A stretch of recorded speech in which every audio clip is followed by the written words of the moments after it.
This week we looked at spelling suffixes, especially words that end with the letter Y. And we looked at homophones, words that sound the same but are spelt differently.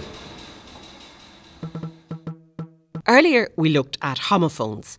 Homophones are words that sound the same but have a different meaning and spelling. Examples include here and here, I and I, to and to. If you want to spell a homophone, you'll need to look at the words around it and then decide which form to use. Sometimes you can help yourself to remember homophones by linking them to pictures. It's all about practice and watching out for these particular words.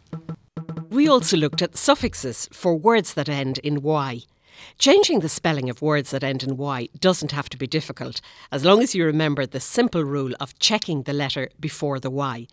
If it's a vowel, then you can simply add endings such as full or ness. But if the letter before the Y is a consonant, then you'll need to drop the Y and add an I. Terry was in Wicklow where she talked to us about reviewing our learning. Reviewing is an important part of learning because you need to understand how you've progressed and maybe in some cases why you haven't done as well as you'd hoped.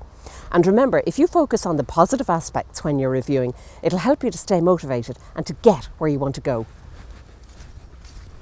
This week we saw how registering as a voter with your local authority is an important part of playing a fuller role in your community.